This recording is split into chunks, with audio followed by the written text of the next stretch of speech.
A ruthless battle rages on the cold winter battlefield. The sounds of clashing iron are intertwined with the quiet echoes of unfulfilled promises. However, the real beginning of this story is the hideous shiny axe blade that announces the defeat of one of the warriors. A sudden and powerful blow instantly envelops the warrior, tearing his desire for victory to pieces. The energy of this blow is felt like an invisible wave raging past him. The era of one of the warriors ends in an instant. His head is separated from his body, which has not yet fallen to the ground. Next to him, wrapped in iron chains, stands the victorious warrior whose cold determination secured his victory. The warrior, wrapped in iron chains, seems to be a master of his craft. He stands before a beaten enemy, covered in blood. Behind him sits an old man who is breathing with difficulty and asks if he managed to kill his opponent. The warrior turned to the old man and, with a slight irony in his voice, asked him if he could see the severed head, because it was already more than obvious. The old man replies that he has not seen anything for a long time because he is blind.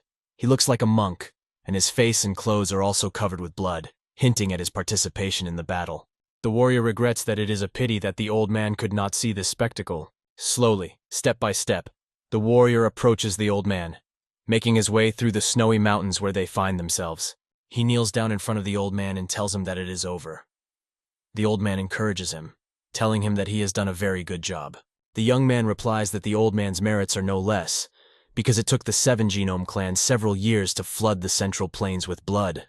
In the end, the Pecto and Higo clans had to unite to fight back against their common enemy. And today is the day when their common enemy is on his knees, beheaded. This moment emphasizes that the time has come for the final battle, in which the thief is defeated. Our hero's life is coming to an end. He closes his eyes, realizing that it has passed extremely quickly. When the old man asks him if he feels well, the hero replies that he could not be better. The old man, in turn, realizes that, as expected, the boy in front of him is a great master of the dark path, and if it weren't for him, the Higo clan would have been destroyed about 10 years ago. Holding his wound, the great master can also speak of the old man sitting by the stone. If it were not for the old man's merits, the Pecto clan could have been wiped out. Grateful, he thanks Vladika Murimov. Hearing this, Vladika Murimov could not help but agree with him.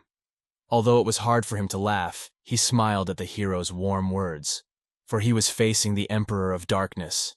However, despite this warm conversation after the victory, the old man had one more question for the warrior. This question sounded unexpected to our hero. Since he is a descendant of the great Pecto family, why did he go over to the side of Higo and become their leader? The Emperor of Darkness was listening to this, his ears wide open. It was a very difficult question, and it needed a correct answer. The Emperor thought for a minute, considering his answer. Eventually, the warrior bowed his head and said that it was just the way it was. But for the old man, this answer seemed like a manifestation of boredom. The Emperor of Darkness, in turn, asked how long Vladika would last, to which he replied that he would not even live half a day. The Emperor took upon himself the responsibility of seeing him off on his last journey, for which the elder expressed his boundless gratitude. But during their dialogue, a warrior approached the scene, his spear sparkling with pink energy. He did not notice the old man, but he saw the Emperor of Darkness. As the warrior approached, he suddenly delivered a fatal blow to the chest of the Emperor of Darkness, which was so strong and unexpected that the hero, caught off guard, could not believe what had happened. This blow came as a great surprise to him, as it was fatal. He saw that a needle had pierced his heart. The enemy turned out to be the man he thought was dead. It was Tang Guang with a glow on his finger emitting an aura like pink power, and his vitality proved that he was not dead. All of this was planned by an old man who admitted at the time of the death of the Emperor of Darkness that he organized it to stop him because no one else could do it. He will repent for his actions in the afterlife. The first to go is the old man who, after saying goodbye to see you soon, died. At this point, our hero is bleeding, and the snow around him is no longer white. He asks himself the question, why did fate have such an end in store for him? Why, in any case, was he destined to die? Why did his life turn out to be so disturbing and difficult?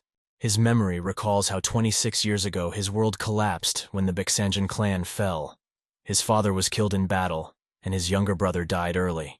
He found himself alone in a great emptiness, and there was no one around whom he could rely. Eventually he sided with Higdo and rose to the position of commander-in-chief, achieving his goals at any cost. All his life he fought desperately for a place in the sun, and now his life ends in death in the pain of battle. And he realizes that it was not all in vain. The last moments of his life were filled with pain and betrayal. But his life was beautiful, despite the fact that his eyes were closed forever. But sometime after the darkness, his eyes began to open, and he saw light. In front of him he saw a man in the lotus position who said, "Learn to fulfill your duty to the clan, and you will attain enlightenment." Looking around, he saw that this man was sitting on top of the temple, and our hero was surrounded by people kneeling and worshipping him. As he squares his shoulders, he doesn't understand whether it's a dream, an illusion, or he's dreaming. And suddenly, out of the blue, some guy touches his clothes, calling him brother. Our hero looks angrily at the man who touched him, not understanding his intentions. The man who touched him gestures to him to continue worshipping, because the ceremony is not over yet, and to take a seat quickly, as his father is watching. Horror appears on the boy's face when he recognizes the familiar features on the young man's face. He suddenly shouts, "Jeepin!" right during the ceremony, attracting the attention of everyone present. He rushes to his brother, starting to hug him, but his brother does not understand why he's behaving so emotionally. His brother asks him, "What is wrong with you? What happened, brother?" But our hero was so excited to see Jeepin that he forgot to think about why his brother, who died 20 years ago, appeared in this place. The warm voice he's missed for so long pierces his ears, calling him Hojong. It makes him freeze in place. After all, this is the voice of his own father, who also died a long time ago during the battle. He turns to the man, realizing that it is indeed his father, because his voice cannot be confused with anyone else. Turning around, he sees the silhouette of a strong, bearded man looking at him with a stern look. When the boy wakes up, he doesn't understand whether it's an illusion or whether he actually saw his father. But despite his doubts, he wants to hug his father, whom he has missed for so long. He rushes to him to express his respect and love. However, for the father, it is just a normal day with his children, and he grabs his son's hand, activating his power. He squeezes so hard that the guy falls to his knees, unable to resist the pain. The boy realizes that it is indeed his father who is protecting him from being embarrassed in front of a large number of people. His father looks at him sternly, and the anger in his eyes could be a warning that his behavior was disrespectful. My father asks, "You're acting like you've gone crazy. Are you in your right mind to make so much noise during the ceremony?" Despite his son's behavior, the father waits for an answer. But before that, he sends him to his ancestral home for 3 days to apologize to the dead for his actions. After these words, the father looks at his son with a bit of shame. But our hero was not confused, and, although he was glad to see his father, he could not resist his word, and accepted his father's sentence, ready to serve his sentence. At that moment, he realizes that he is truly alive. He looks at his body and notices that it looks surprisingly young. His skin is smooth, without the usual wounds, scars, and calluses. Anything that reminded him of the battles is gone forever. Looking back, he realizes that he has returned to the days of his Paeksanjin clan. This seems strange to him, because he thought he was dead. After a while, a guard escorts him through the green gardens to his ancestral home.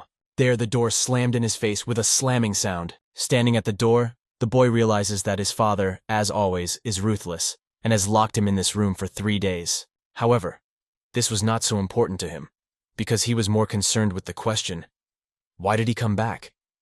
He couldn't even be happy, because he couldn't find an explanation, which was becoming a big problem for him. After straining his mind, he realizes that he is in a very difficult situation. Falling on the carpet that covered the floor of this house, he still had no answers, and his thoughts did not bring any solution. However, as he looked up at the ceiling, he came up with an idea.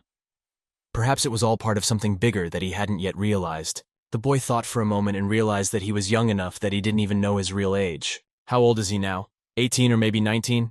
It's not quite clear, but apparently it's autumn, and judging by the appearance of Jipin's father, he's gone back about 26 years. This means that they are facing a horror that will take the lives of his family and clan forever. Horrified, he realizes all the consequences that await him on this path forward. After all, there's not much time left before his Paeksanjin clan is destroyed. And despite everything, he can't just lie there, because he can prevent it.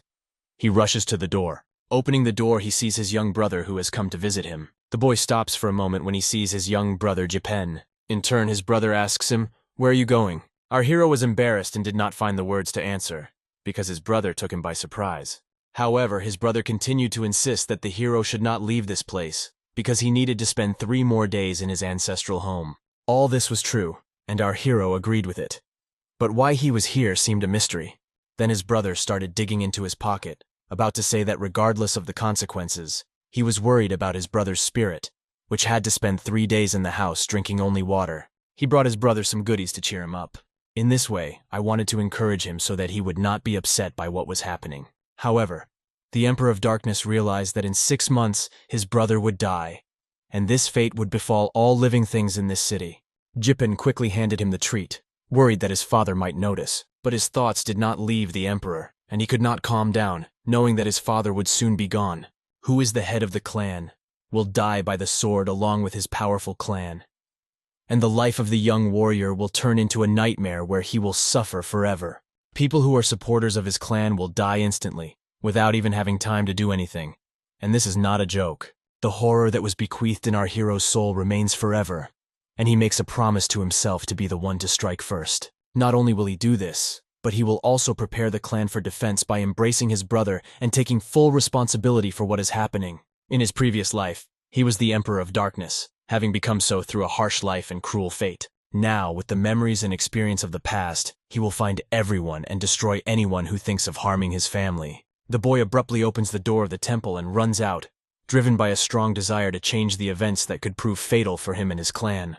He confidently walks along the paths he used to run as a child, heading to the church where his father is buried. Upon entering the clan's central administration chamber, the boy is greeted by servants who address him as a young master.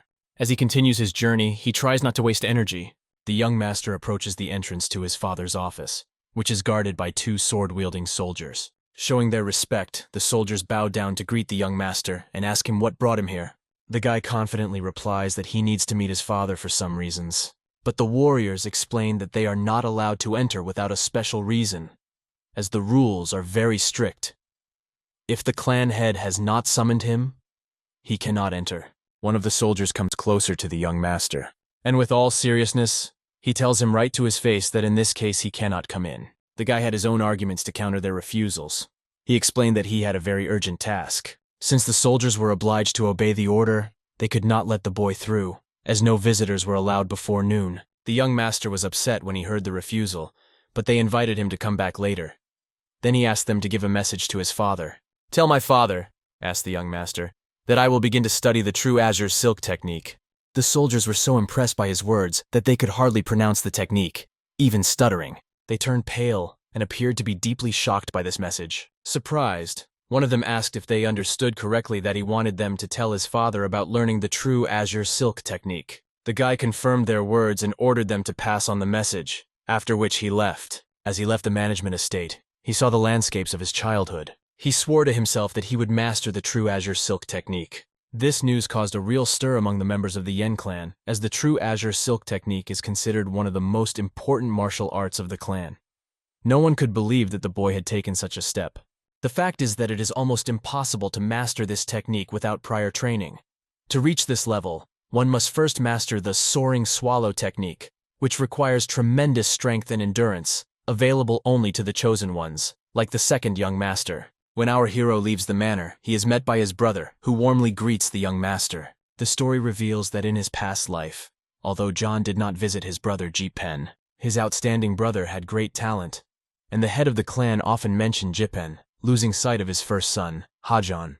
Because of this, Hajan treated his younger brother as if he didn't even exist.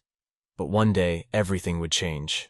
The 2 brothers were walking along an autumn path, and Hojun talks about Huda, a very severe punishment, wondering how one can endure 3 days on water alone. His brother always tried to be good in everything and despite being punished by his father, supported Hojun. He wanted to please his brother Hojun and offered to buy him some food. Peng, in turn, said he had found a place he liked and named it Goyanglu. After these words, the young master turned to his brother Jipping, aiming to break the circle of misunderstandings between them. His intentions were clear: to put an end to the arbitrariness in their relationship. Jipping was nervous about his brother's unpredictable behavior and swallowed a tear. "I have treated you very badly, and I am sincerely sorry for my behavior," said the young master. Jipping was deeply shocked by these words. They hit him like a bolt from the blue. The young master continued, "I consider myself a scoundrel for not appreciating your success and not supporting you. I have been acting petty and like a big child, driven by foolish pride." He asked his brother for forgiveness, sighing deeply, and promised that it would not happen again. When Jipping heard his brother's words, he was so moved that tears welled up in his eyes. He tried to stop him, but Hajin continued, "I am very sorry for all the trouble I have caused you. I don't want you to blame me if you can't forgive me." As Jiping comprehended his brother's words, he realized that Hajin had changed and he no longer hated him. At these words, Jiping could not stand it and burst into tears, and the young master gently wiped the tears from his face. This gave the young master the long-awaited sense of relief he had been seeking all his life after his bitter loss. He tried to comfort his brother, hoping that he would stop crying and that everything in their lives would be restored. This scene was closely watched by the guards, who were again shocked by the events. It was strange for them to see the young master in such an emotional state. We moved to Goyanglu, a place illuminated by autumn leaves with a house standing on the shore. The young master and his brother decided to have a delicious fish dinner to finally make peace. They began a dialogue in which they could finally talk normally after a long separation. Jiping noticed that his brother's gait had changed significantly, and it was obvious that he no longer looked like his old self. It gave the impression that he had turned into a completely different person, different from who he was before. While eating fish, Jiping noticed that his brother Hajin's ki energy was moving through his body, which seemed incredible to him. The young master explained that he had spent the last 3 days practicing in the ancestral house. There he practiced lotus meditation and circulated chi energy using the soaring swallow method. It was very risky for him because his body was still unadapted and too young for such tests. During this technique, the stress on blood vessels, bones, and muscles could have led to a regression in his physical condition. But despite all the pain and obstacles, he overcame them to unleash his inner ki energy. He activated all his knowledge and strength to break the wall of inability and move to a new level. This helped ignite his ki energy and gave him a chance to surpass himself. However, it was extremely difficult, and his body could barely withstand the load. He stubbornly walked forward, saving all his strength not to die from those practices, and the blood gushed out of his nose. And now his brother Japan is watching him and giving him 7 stars for his technique. In a state of shock, Japan begins to realize that Hajin may have mastered this complex technique. Hajin replies that yes, he has indeed mastered the soaring swallow method. Jinping even got up from his seat at the great news. He congratulates his brother, because mastering such a technique in a short time is a great achievement, and the change in gait due to the awakening of ki energy is further proof. It was amazing that his younger brother could notice the slight changes in his body just by looking at him. Hajin realized that he had truly accomplished the incredible. But suddenly something unplanned happened in this wonderful bar, distracting Jianping's attention. Our hero says that his friends have come, 3 of them, one of them is quite strong. The younger brother decides to greet them and goes to the door to open it. But suddenly he crashes into the figure of one of them, causing an unexpected encounter. Looking up, he saw a girl with a disgruntled expression looking at him as if he were something unpleasant. Without having time to apologize, they passed him by and continued on their way. A man was walking by and asked her if the view from this window in the bar was not great. She indifferently replied that she didn't particularly like the view, and her name was Namgun Sanghua. Our hero was watching the couple from the outside, drinking tea and eating lunch, listening attentively to their conversations. Squinting his eyes and covering his face with a cup, he watched the couple with a serious look. Namgun Sangwa's servant suggested that she try the fish at this restaurant to improve her mood. But after saying that, he noticed Jepin and was surprised to see him. When Jinpan saw his friend, he invited him to meet his older brother, which raised doubts among his friends. As soon as they looked at him, the young master introduced himself as Hojun and made a greeting bow to his brother's friends. This guy, answering the greeting, also greeted his new acquaintance. But suddenly Namgun Sangwa's voice interrupted their moment of silence, as she was angry that he had brought her here for the sake of the landscape. This guy was in a quandary, trying to satisfy both his hostess and socialize with his friends. The only thing that came to his mind was to order something for the table. A few minutes later, the table was set with dishes that looked appetizing, but when the lady saw what was served, she was angry because she didn't consider it a decent meal, and all her anger fell on her friend Jipen. The younger brother, sitting next to him, was a little upset to see his friend in a difficult situation. He felt even worse because he had invited his brother Hejin to the establishment, where complete chaos had ensued. He tried to apologize to his brother, but the young master reassured him, "My brother Peng, don't be nervous. You'd better treat your brother to a drink in honor of his success with the new technique," and he raised his glass. Hearing this, Peng smiled and replied with a sparkle on his face, "Order whatever you want. I'm ready to treat you to anything in this place." The establishment on the riverbank was quite chic and attracted many people with its beauty. But who could have known that one of the mistresses would not like something and would explode in anger, shun her friend and servant, accusing them of their ignorance, trying to calm her down, because everyone was looking at them to avoid being in a shameful position. She was dismissive of others, not considering them full-fledged people, but only comparing them to insects. The hostess's words offended the bar patrons, and everyone began to pay attention to the rude woman. Pen felt anger toward her because she had offended others, including himself.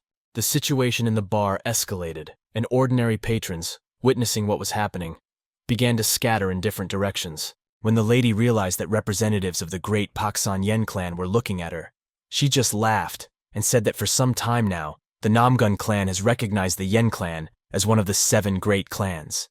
She allowed herself to make insulting comments about the audience, and our hero noted that her words spoiled the taste of the alcohol in his glass, although he did not resort to aggression. Jinping, unable to stand the abuse, got up from his chair. The young master watched him and was amazed at his brother's reaction. He even put down his glass, sensing something unusual in his brother's behavior and the aura of Kai energy that was explosively enveloping him. And Jinping stood firm and would not sit down, as he was furious and wanted to teach this scoundrel a lesson for her words, while his brother Hajin tried to calm him down, but to no avail. Pen abruptly got up from the table and began to shout loudly at the hostess, accusing her of taking too much liberty with her behavior and going too far. These words made the young lady feel delighted because someone had finally made a comment to her, but Peng continued to emphasize that she had violated the rules of etiquette, adding that her actions were unacceptable. "Do you behave with dignity as a representative of the Namgong clan?" asked Peng, clearly indicating her clan affiliation. Hearing these words, the girl just smiled and dove in. After a while, she started laughing out loud, with saliva flying out of her mouth, and she exclaimed, "Do you think you are special because you belong to a big clan?" The laughter was so strong that her stomach hurt, and she grabbed at him, to which Peng reacted by saying that the Namhud clan had nothing to do with it, and she probably wouldn't have gotten a proper education if it weren't for her clan. These words of Peng's made the girl very angry, and she began to look at him as a prey. To demonstrate her strength, she hit the table, releasing energy, and smashed it into pieces with a strong blow. Standing in front of him with her servant and a hostile look on her face, she wondered how to punish Pan for his words. After a brief hesitation, she told Pen to his face that she was ready to try him out and check his authenticity. Hearing this, the young master, observing the behavior of his brother and this girl, decided to intervene, advising Pen that if he ever met people like this again in his life, that he can just save his time by ignoring them, and that they can only be fixed by a good spanking, said Hejin. Hearing these words, the girl asked if they had really decided to correct her in this way, by beating her. She aggressively pointed her finger at Pan, showing her servant where to go. She ordered her servant to make them all kneel before her. Hearing this, the servant, who had previously deeply honored her, felt great fear, realizing that he would not be able to fulfill her order. But she slapped him hard, showing him who was in charge. She also told him that if he wanted his family to move freely on her property, he had to quickly lift his buttocks and make them kneel. This servant, holding his head, approached the boys and conveyed her words to them, asking them to obey the order and kneel down. But Hejin, the reincarnated master, had no intention of tolerating such insolence. He grabbed the guy by the head. Holding it, he brought it down, its Kai energy radiating a malevolent force. The master was not going to kill him, but intended to punish him for his insolence. After he held its head firmly, he quickly tossed it aside, and in the flight, he hit him with all his might, making him feel all the guilt he owed him. A strong blow pierced this servant, and he did not get better from this blow. It will be difficult for him to recover. The princess noticed that it was not the boy who knelt down, but her servant, who fainted from this strong blow. She was outraged by such disrespect for her side, and she decided to punish this scoundrel Hejin herself. This made her very angry, and she rushed to our hero who was calmly waiting for her, saying "Parasite." The master did not need to prove anything, because he was sure he was right. He took a fighting stance, and waited for her to run up to him. The girl activated her clan's heavenly wind technique, wondering how the guy was going to stop her with his bare hands. She was hoping to break all his bones, but the situation suddenly changed when Hejin's arm shot forward as if controlled by his own energy. She noticed that some energy was wrapping around her arm, completely twisting and blocking its movement. Suddenly, Hejin appeared and was already holding her elbow, preparing to break it. The girl's sudden scream echoed throughout the restaurant where they were. After his attack, the girl held his hand, not understanding how her energy was so suddenly interrupted. But Hejin didn't stop and was preparing to teach her another lesson. He hit her on the supporting leg, and the bones began to break, shattering into pieces, which seriously embarrassed the girl. Now she was lying on the ground, not knowing what to do, as her arm did not work, and her leg was so damaged that she did not even have time to feel how quickly it happened. Her scream and tears echoed throughout the restaurant, and in despair she could not control herself. The girl no longer looked so confident and began to move away on one leg, trying to get away from him. At that time, the young master recalled the precept from his past life, which stated that the insignificance of an injury did not matter until he was harmed. He rushed into attack, tearing his enemies apart. Hearing this, the girl stammered and begged him not to come closer and to stop. All the words he uttered were the commandment of the Emperor of Darkness, which he was in his previous life. Out of pain and frustration, the girl did not know what to say, except to accuse him, calling him a scoundrel, crying in despair. Our hero just watched her suffer, listening to what she would say next, but the girl was not going to stop. She warned him that his clan was not safe, and she said that she would not forget about destroying the entire Baeksangyong clan, which sounded quite cold. But the guy was not afraid of her words. He calmly walked up to her, sat down, took her hand and said, "What are you going to do?" These words made her feel cold inside, and she didn't even know what to say, but the guy continued, "I am asking how you will destroy my clan and me?" At that moment, Genpeng realized that the situation had gone too far, but he could not stop his brother. The girl warned him that if she told her clan what he had done to her, there would be consequences. Suddenly, Heijin kicked all the furniture around him. He picked up a piece of razor-sharp wood. Raising this sharp object above her head, he said, "I'll kill you and bury you, and your clan won't know anything, will they?"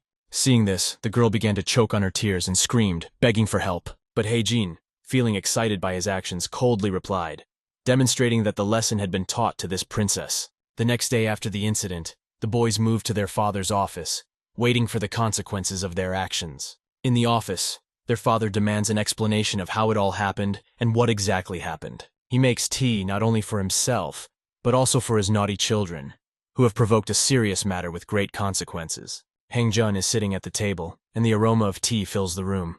He tells his father about an argument that led to a fight. The father replies that this answer is just a summary of what happened, and he did not ask for such an explanation. Heejin sits across from his father, and between them sits his younger brother, Jopin, who doesn't know what to say in this situation. Jopin listens to their dialogue in confusion and has nothing to add. He is only nervous about the developments. The father puts a cup of tea on the table and begins to summarize the information he received after the recent clash. The son of the Kanali clan had his face smashed, and the daughter of the Namgun clan had a broken limb. There are rumors in the city that the girl has serious internal injuries and skin damage, and her recovery will take about 6 months. Hyejin's excuse is that the girl wanted them to apologize to her, to which his father replies that this is not an argument. They could have just left. He asks Hyejin to stop acting like a fool, because he knew that such actions could lead to bloodshed between the clans. Our protagonist, not accepting his father's words as final, asks if our clan is really so big that it should make his father panic. Confused by this question, my father asks me what exactly he is talking about. The boy explains that the girl does not consider their family to be a significant clan, and these words deeply hurt his father, as they become a sufficient argument for resentment. Leaving the room, the boy closes the door, not sure whether his dialogue with his father was successful or whether everything will turn out tragically. Although the situation has gone far, he believes that they are not to blame for what happened, although such cruelty is not inherent in Pekto's teachings. The brutality that took place is far from the principles of Pekto, which are the way of the clan and the will of his father. In his previous life, the guy was deeply accustomed to the clan's ways and lived for 30 years as an emperor of darkness. Despite all these little things, he still wonders what to do with the true azure silk technique. If he were to ask his father about it now, he would most likely be angry. The scene shifts to the Namgongin clan, where a girl who was involved in a recent fight is in the hospital. The doctors carefully bandage the girl's injured parts, trying to change the bandages in a timely manner. She lay motionless, having suffered significant physical and internal damage. In this difficult situation, only her father, the head of the Namgun Ying clan, sympathizes with her. He asks the doctor about her condition and how she feels. The doctor replies that the situation is not as bad as it might seem at first, but the biggest problem is her mental state, as she is experiencing severe psychological trauma. The doctor believes that she was shocked by something, because although physical injuries will heal in 6 months, it will be more difficult to heal the psyche. The head of the clan looks at her thoughtfully, feeling sorry for his daughter in this misunderstanding. At this time, the girl is lying in a hospital room, and it is clear that delusions are haunting her. Suddenly his son comes in, and the doctor bows to him, expressing respect. The son calls out to him, "Hello, father," and the father is happy to see his second son, named Hen. Hen asks his father for his opinion on the situation. The father replied that the serious injuries had weighed her down so much that it hurt him to look at his daughter, and he wanted her to learn and experience the world so much. Heng does not hesitate to tell his father that the incident gave everyone the opportunity to learn from it. However, in his opinion, the bandits should not be forgiven, despite the lessons they could learn. Hyun notes that the fact that he helped her realize the value of life is not the moral of the story. The father cautiously says that the culprit is from the Yen clan, who dared to humiliate his daughter. Hang emphasizes that the Yen clan is only 50 years old, and they have begun to attack the Namgun clan. Hyun asks a question that makes everyone in the room think and be wary. Will the father leave these thugs alone after all? Without hesitation, my father replies that of course he won't. He wants payback. The fact that his child was injured does not mean that he will refuse to challenge this force and clan. Heng reacted with a smile, as he approves of his father's words. Given his position as head of the clan, he cannot act rashly in this situation. After these words, the father asks Hen about the bandit, to which Hen replies that he will definitely take care of him, since the culprit has already been identified and there is no need to hurry. Another question that concerned Hen was when the successor meeting would take place, the date and time. Here we move on to the nocturnal clan Ye. A father informs his youngest son about a meeting of his successors, and he reacts with surprise. After all, the succession meetings, which are attended only by the heirs of the 7 major clans, are intended to bring the clans closer together. He pulls a scroll out of his pocket, hands it to his son, and tells him that he must travel to Hefei in Anhui province on the 15th of this month. At the entrance, he will present this permit, and a squad of hawks will escort him. The Hawk Squad is an elite organization of the Ye clan, and the boy is very surprised that he had to participate in such a gathering and in such an environment. Although he was not happy to accept this permission from his father, he suggested that his older brother should go instead. His father reacted silently and turned his back on him. He wanted to tell the boy that his brother was very dangerous, but John Pan did not immediately understand why he was dangerous, since he was considered a rather good person. The father noticed that his son had changed a lot, and it seems that he was no longer the same person he used to be. The feeling that my father had was so strong that he began to think that he was looking at a completely different person. Illuminated by the night glow under the starry sky, the young master trains hard, using his new abilities. Despite all the obstacles, he realizes that he has to carry the great burden that he is destined to bear in the future. Training becomes an integral part of his life, which will bear great fruit. The former Emperor of Darkness, reincarnated in a new body, tries to catch up with his skills using the knowledge he has. However, his body is increasingly resistant and does not allow him to show all his strengths. The stick in his hands falls to the ground, and he realizes that he has overdone it. In his training, he has reached the limit. His hands are covered with calluses and burns from the energy. In his previous life, he had a big axe, which he can forget about now because he can't even wield an iron rod. He looks at his bleeding hands and asks himself how long it will take to learn new techniques, but he is not going to give up. Autumn leaves are falling from the trees right on top of him, and he hears the rustling of someone approaching. He straightens up, puts the stick on his shoulder, and waits for the guest.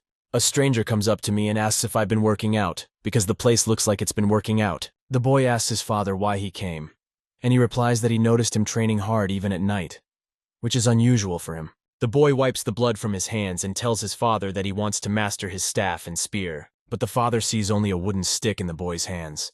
So he asks what kind of spear and staff he is talking about. When asked if he trains with a sword, the guy says no.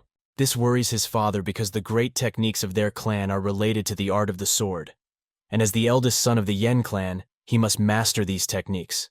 However, despite this, the guy has an opinion. He wonders, even if he does master the clan's techniques, what good they are if they don't fit his body. When the father heard his son's words, he did not know what to say, bewildered by how his younger offspring could understand what suited his body. To this, the guy replies that martial arts is what you feel with your body, and if he has found a path that suits his body, he should follow it, feeling the chi energy in his hand with the stick. There's a moment of silence as they both realize that this is partly true, but the father is confused by his son's enthusiasm. My father said nothing more, turned around and was about to leave, but pausing for a second, he said that the Sanguine Guardians had passed him information. The information said that his son Hejin wanted to learn the Azure Silk technique, and it turned out to be true. They all understand that the Azure Silk technique is one of the 5 great divine arts of the clan. Since no one in the clan can learn any of the 5 great divine arts without his permission, he wants to ask his son a question. Our hero listens attentively to his father and is not going to contradict him, but the father adds that his son's answer to his question will determine his decision about this technique. Thus, the son's future and his ability to master the Azure Silk will depend on how he answers his father's questions. At the moment when everything was burning, with corpses lying on the ground and houses being destroyed, The Yen clan was experiencing its last moments of existence. That decisive incident occurred. The enemy soldiers were steadily approaching the clan leader, while their own soldiers sacrificed their lives trying to protect their commander. But all efforts were in vain. One tired knight, exhausted from fighting, fell into the room of his master, his condition reflecting all the horrors of war. The warriors of the clan could not resist the onslaught of the enemies, and the head was sitting in a room with his children. At that critical moment, he decided to pass on the 5 great divine arts to them. Hejin and his brother Jopan were shocked by the information they received from their father, realizing that only in a critical situation could he have taken such a step. Unable to bear the severity of the situation, Jopan told his father that he would also fight for the clan's victory. Information with a guide to the 5 great divine arts was given to our hero, in the hope that he would retain this important information. After his father handed him these valuable books, he headed for the exit. He went to fight in the name of his clan and family. The final phrase before he left was a shouted command to his children to run away, after which the father activated his chi energy, preparing for the last battle. That moment became decisive for the fate of the Yen clan, and the head of the clan fought until the last breath of his life. All his life he had been preparing for this moment. His last team was the Iron Wall Squad, which was supposed to drive out thieves and protect the Yen clan. His children agreed with his plan and believed to the last that everything would happen as he said. The book was passed on to his older brother, who mastered these rare skills. In his new life, standing in the forest, the father decided to ask his son, "How do you know the true azure silk technique?" was the question posed by the clan leader. The father knew that his son had told the guardians that he had begun training and mastered one of the forms, and wanted to know more. But the boy interrupted him, saying that it was not just about the true azure silk technique. At this point, my father became seriously tense. The boy told him that he knew all the forms of the 5 great divine arts. The father looked at his younger son and wondered how he could know all this information. But the guy looked him straight in the eye, realizing that he had taught him all these techniques. At that moment, he wanted to tell everything verbatim, how everything happened, and that he was the Emperor of Darkness. About how he was betrayed and killed, and how he woke up in a new body. Also about the impending danger that they were about to face. However, he held back and decided that it was not yet time to tell his father everything. To give his father a decent answer, he said that as a child he was often taken to the martial arts library, and he had some memories from those times. Hearing this answer, the father wondered whether his son was lying or telling the truth. But when he looked his son straight in the eye, he saw that the boy was speaking sincerely and actually knew a lot. However, the father was still worried about why his son was in such a hurry to learn martial arts, and perhaps he had some reason that the father did not know about, which made him think that his son was hiding something. In spite of everything, he listened to his son and told him to come to his office tomorrow morning, where he would help him develop the ki energy, which is the key to the true azure silk. The next morning in the owner's office, they began to work on it. Sitting in the room and focusing his ki energy, the father helped his son to gain this power in a short time. The father thought that a crescent moon should be enough to develop his son's ki energy. However, at a certain point, he felt something wrong during their session. The energy started to hurt him. He noticed this anomaly and could not understand what was happening. And at the very moment when he was circulating his energy with his son's energy, there was a huge explosion that threw everything in its path. Hayden was filled with dark energy that seemed to have escaped from the demon, and he could not control it. And at that moment, his eyes shone with snow-white light, symbolizing the emergence of the ki energy in him. The whole room shone with a completely different gray light on a beautiful sunny day. When the smoke and wind dissipated, the dust began to settle on the floor. My father covered his face, and in the thick fog he could see that. It struck him to the core and raised many more questions. Though it seemed impossible, his son sat unharmed, circulating chi energy completely intact. The time since the start of training has not yet passed, and they have achieved results that usually take months to achieve. After that, he came out of meditation with a deep sigh. This is how their first training day ended. As soon as the moon rose in the evening sky, the boy reported to his father that he was done with his knowledge. His father couldn't help but praise him, because the speed with which he mastered the art was simply incredible. Hearing this, Heejin was amazed that his father praised him. Hyejin, in turn, was happy to train with his father because during this time he was able to feel his father's energy. Despite everything, the father was proud of his son and looked at him not as a weakling, but as a strong warrior. Although the father did not fully understand his son's thoughts and what he was striving for, he could not resist praising him for his very good work. Pride filled him, and he told his son that a gathering of receivers would soon take place. Yesterday he wanted Jipen to go to the meeting, not you. The boy reacted calmly to this. telling his father that he understood and had no questions about it. But the father was shocked that his son did not show interest in this, and did not insist on participating in the event. The guy explained that he did not want to participate in this meeting. After all, who needs a bunch of empty-headed children with excessive pride? And this thought drove the boy to despair. After hearing all this, his father did not persuade him, but sent him away with his brother out of spite. The next day the horses ran playfully, carrying their owners. Heijin was riding on a cart with grass in his mouth, and his brother was happy that the road was so beautiful. On the opposite side, they noticed a rather small wagon that caught Johnpan's attention because it was moving faster than the big band. And so the boys began their journey. After a month of long travel, they reached Anhui province, riding at the head of their delegation. As they passed through the densely populated streets, they noticed that there were delicious places to eat on the sides. Heijin looked around and realized that he shouldn't be here and wondered why his father had sent him here. Nevertheless, it could have been for the best, because here he could learn the true nature of his enemies. After all, he did not fully understand whether their enemy at that time was a follower of the old teaching or a member of one of the 7 great clans. At the moment they attacked their clan, Heijin knew for sure that their key energy technique matched Pekto's. In addition to their clan, representatives of 6 other families attended this meeting. The thieves who attacked his village did not include members of the Namgung, Mayon, and Tan clans, so he had to keep a close eye on the other 3 clans. He smiled slyly as he realized that among those left behind were the Peng clan, the Meng clan, and of course, the Jungal clan. With that, our story moves to a forest in Anhui province. In the forest of Anhui province, a guy stands behind a tree, and fire envelops him.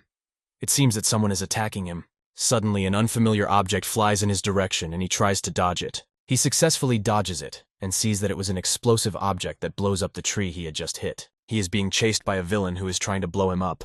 The impact of an explosive is so powerful that it can blow up trees around it. The thief chasing the boy realizes that he is very fast, and he's even faster than the thief initially thought, which becomes a serious problem for him, as the guy can counterattack at any time. Suddenly, a girl appears and tells the thief that there are a lot of old trees here, and you use reindeer equipment. The thief stands against a backdrop of fire, for which he is responsible. The girl was getting closer and closer to him, seemingly ready for a confrontation. She realizes that he has used up all his supplies and tells him to give her the last bag. The scoundrel wants to stop her and does not understand what she is up to, but she is filled with the energy of Ki. Her body is filled with the power of her acquired talent, and the thief begs her to stop. But she continues anyway and hits him right in the pelvis, which incapacitates the scoundrel and deals him a serious blow. This guy is sent flying by her powerful punch with such speed that he breaks through several trees and stops at the last one. The fire that remained on the battlefield after the villain fled did not go out, and the guy who had just avoided the thief's blow came to the girl's company. He's holding a bag, and it looks like it's the reason they provoked this mess. The girl decides to check what's inside, and the guy gets angry because he's always used as bait. At this point, she ties up her disheveled hair and asks him if he wants his older sister to be safe. If so, he should have been born earlier if he thinks it's unfair. After that, they did everything they wanted to do, and the only thing left to do was to put out all the fire that was left on the battlefield, because they had to do it quickly, because they could be late for the meeting. They were Jengal Zhong and Jengal Ahen, and the meeting they were rushing to was a meeting of receivers. We moved to a wonderful place called Chohong Slu, a famous street where a lot of people have dinner. This public place looked like a restaurant, and there was not a single free seat as all the tables were occupied, and hungry visitors asked for additions. Ahin and June also came to this eatery, excited to have their favorite ramen. The guy was enthusiastically eating his ramen when he suddenly heard a scream. The sound didn't even catch his attention because he didn't care. However, his sister, hearing this sound, could not ignore it, unlike her brother Zhong. She stood up from the table and told him they had to leave. With great speed she rose up, causing the force of her movement to knock Zhong's ramen right onto his face. Hot ramen was on his head, his clothes absorbed the smell of seasonings, and he did not fully understand why his sister moved forward so quickly. Since Zhong did not hear anything, perhaps the fact that she ran so fast was just her imagination. On the other side of the city, a guy is standing and holding his arm, which hurts a lot after being hit. We see our hero, Heijin, training with this guy and remarking to him that his stable and acquired form is quite good, but it has certain nuances. Heijin holds the stick above him and throws it toward the boy as his weapon. Heijin's voice reminds him that he should act as if this is a real battle. But the guy, catching this stick, realizes that he has used up all his energy. The sweat from the eyelids of this guy, who was at the limit of his strength after intense training, drips directly to the ground. Ahen ran to watch, because she heard the sounds of this training fight from all over the city and wanted to know what was going on. The guy asks Haejin for another chance. He tries to strike, but Haejin is a true master of the unrecognized front, and Jun and Ahyun are sitting next to him in the bushes, watching this spectacle. Even though the guy asked for a second chance, Haejin's blows were very strong. At some points, Haejin activated his chi energy, which made it impossible for the guy to repel his swift blows. Although he dodged Haejin's swings of the stick, he was not yet ready to defeat him. As soon as the young master hit his leg with the stick and he managed to dodge, the stick still caught up with him and hit his body, creating a truly painful sight. Sitting in the bushes, Ahen heard these screams and decided to run. Haejin stood and looked at his opponent, who was crying out in pain from his blow. He was happy that he had managed to do it. His body had finally become much lighter, and his training had paid off. His true azure silk provided stability in the use of his techniques. He looks at his powerful hands and realizes that soon he will be able to master the martial arts of the four gods, and it will be incredible for him. But his thoughts were interrupted by a man who came to them. This man looked quite old, but he embodied a strong figure as he was the commander of a hawk squad, and his name was Sinamo. Haejin told his commander that he would go to wash after the battle, and that he would leave the guests who were sitting in the bushes watching him to this commander. Shinamo accepted the young master's order, realizing that he was being watched by two spies. He just stood there and did not make any sudden movements, but after a while he said that he could wait all day, so it was better for them to leave kindly. The rustle of leaves was not long in coming. Ahen came out of the bushes, and she stood up because she realized that they had been spotted, and her brother, who was nearby, was impressed by her maneuver. The girl introduced herself to the Hawk's commander and asked for forgiveness, and the reason she came was that she heard screams, and seeing the battle, could not take her eyes off the battle. After a while, she also picked up her clumsy brother, who didn't even know how to react. The Hawk's commander said that it was good that they had confessed, but it was rather impolite to spy. Haejin turned around to see the guests and noticed that they were his old acquaintances, and he could not feel their ki energy well. Ahen, to justify her actions, said that her brother came first, and in the future she would look after him as usual, making him bait. Of course, he got angry with her for talking at him again and ran after her, out of anger. The commander did not react to this, because they were just children. Haejin understood that their human nature and ki energy were different from the thief he had met, but he couldn't jump to conclusions without seeing them in battle, because in the world, even a monk can become a killer. Passing by, the girl noticed that the guy was standing still. Although he stood there, not turning to look at them, she understood that this guy is following them, and they need to be careful with him. Soon it was evening, and something incredible happened over the tavern where people were having dinner. A flame broke out nearby and rose several meters up. People got up from their tables in shock as the nearby explosion smashed furniture and dishes on their tables, frightening them. Pushing each other, they began to run out of the tavern to escape the unknown threat. Smoke from a recent explosion they had feared was rising from a nearby window. Someone's foot stepped on the floor, all enveloped in fire, as if someone was controlling it. A rather unpleasant man, coming out of the circle of the explosion, wrapped in bags of explosives, proceeded to explain who had been mocking his subordinates. The man poured some liquid out of a bag, saying that the person responsible for the previous incident had better come out nicely. Otherwise, he was ready to burn everything here. Ahin and Jun watched this scene from the roof, realizing that the evening's events were continuing. When the boy heard his sister's words, he did not understand what she was talking about, but she quickly explained to him that he was the boss of the guy she had beaten up earlier. She quickly jumped forward, ignoring her brother's words, who suggested that she ask the Yen clan for help. Seeing that Ayan ignored him again and decided to act on her own, he realized that this was very similar to her behavior when she began to land her boot on one of the roofs. It was right above the site of the explosion, and the elusive force of the air kept it aloft. She shouted to the thief that the person who had insulted his servant was already here, and suggested that he stop playing with fire. The man's men noticed that the girl who had caused all this mess had arrived, and they all started shouting that she was up there on the roof. Some of them were glad to see her because they were planning to take her on. His beaten servant with a broken arm noticed the girl and urged his boss to grab her quickly, but the boss struck his subordinate with a powerful blow, showing no sympathy for him. This happened because he could not see the girl properly because of his subordinate. The knocked-down servant fell to the ground, and now nothing prevented the boss from getting a good look at her. The unworthy boss shouted at the girl to come downstairs and they discussed everything, because you have to meet face to face. From the height of the roof, she noticed that the villain used a shadow hand, a technique that, when energy is released into the body of another person, causes severe pain. Therefore, she had to be careful with this rascal. She thought long and hard about coming down, but decided to stay on the roof. Meanwhile, the guys downstairs decided to teach her a lesson and started throwing large amounts of explosives directly in her direction. The boss was not alone, and with his gestures he indicated where to throw the explosives, giving the impression that he was an orchestra conductor.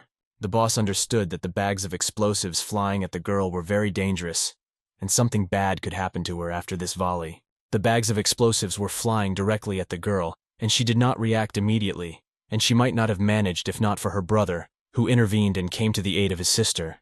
By activating the little star technique, he was able to stop the flying bombs, protecting his sister. And he even took them into his own hands, stopping them from acting. After that, with his hands full of goodness, he went down to the ground. But he realized that his technique required a huge amount of energy. Soon he noticed that daggers were stuck in his leg, and his sister was already rushing to help. They were devil's daggers that stabbed right into his body, and the wounds from them bled as if they were charged with some kind of energy. June, feeling sick, started spitting blood on the ground. As soon as the blood hit the ground, a terrible smell rose. And the girl, approaching her brother, realized that it was the smell of poison. The boss, returning the daggers with fresh blood to his hands, assured the girl not to worry, because he has an antidote, and it doesn't matter if it's a man or a woman, they have to be alive to be sold. And all of this indicated that he adhered to this philosophy and considered himself a great fire lord. Against this background, everything was burning, and the name of this criminal was Banga. When she saw this criminal's horrific attack on her brother, she was filled with rage. She gathered the energy of Kai and prepared to take this antidote away from him by force. Poisonous chaos enveloped the place where people had recently had dinner, and debris could be seen below. Heijin came out of his hotel and saw what was happening. Soon after, his brother ran out of the bedroom, saw the aftermath, and said that he would not inform the Hawk Squad about the fire. In turn, the other clan asked for help, to which Heijin assured them that they should not worry, as the wind was blowing in the other direction and the fire would not spread. In response, his brother told him to help the Jegal clan and to make sure the help was quick. But John Pan looked at his brother and noticed that he did not respond to any of his words. Heijin watched the events closely. His eyes were filled with an unknown power. He watched as Ahin threw herself in a rage at the boss, who had decided to attack the tavern and wanted her to keep going. He wanted her to show him more, to show him her clan's martial art, which he wanted to see so badly. While the girl attacked the rogue boss, he easily dodged her attack. Our hero looked at the flaming flames of the battle and realized that if these people from the Jegal clan had put an end to his native clan in his previous life, only he can feel the power of this energy and sense its origin. The Emperor of Darkness will turn the entire Hebei province into a sea of fire filled with blood. The battle continues as Ahin's failed hit on the boss causes confusion over the city. Smoke fills the streets, and the roar echoes through the buildings. She activates her clan's mysterious technique, suddenly revealing all the cards on the table. The light of her aura illuminates the surrounding shadows. Her opponent, an unworthy fighter, assumes a defensive posture, creating the illusion that he is in control of the battle. He laughs at her efforts, mocking her failures. Knowing the secret of the Jegal clan, he defiantly raises his daggers, condemning the girl for using the Divine First Black Birch technique. Meanwhile, the girl concentrates the energy of the Divine technique, realizing that despite all the obstacles she must hurry, because her brother is on the verge of death. The scoundrel mockingly calls her a heartless sister, pointing to her choice to use the secret technique only after her brother had lost consciousness. His words deeply wound the girl, but she does not let this distract her from her goal. The bandit, in turn, puts his hand on his head, thinking that the girl is actually pitiful, and prepares to end her short life. Ahin throws a leg kick, looking to hurt his opponent. However, the boss is not in charge of his organization for nothing, as his strength makes it easy to parry its blows, confirming his dominance in the battle. In a moment he throws a volley of his sharp daggers, which are generously coated with poison, at her. The daggers fly in the girl's direction but do not hit her due to her incredible agility. Accumulating the energy of the divine technique, Ahin rushes forward, her aura shining, forming a powerful punch. This blow is meant to meet the ugly face of a cunning rogue. She activates the palm of the minor star technique, and her blow penetrates the boss's body. He stumbled backwards from the blow, his legs gave out and he stopped. Although she hit him hard, the boss seemed completely indifferent to the injury. She is confident that she executed the stroke flawlessly, feeling that she has achieved her goal. However, the villain did not fall, so she decides to attack again. There was no time to hesitate, she had to act quickly. Rising up decisively, she heads towards her enemy again. Suddenly, a sharp dagger appears out of nowhere and flies straight at her. She sees the dagger glowing with red chi energy. With the speed of light, she turns away, avoiding the blow, and thus prolongs her life for some time.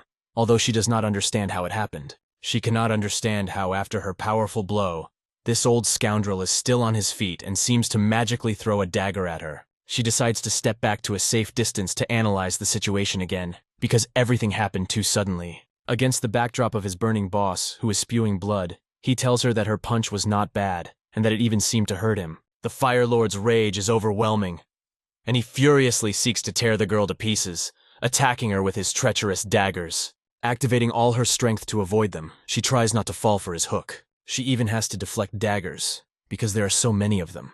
But her technique is also powerful, and she can break daggers into pieces with her divine chi energy. But with each lowering of the demonic technique, this Fire Lord adds his up-close attack, increasing the pressure on the girl. In a fierce fight, they clash, and he hits the girl on the arm with his burning foot. The blow was cruel and burning, and the girl felt its full force piercing her body, but she wasn't going to give up.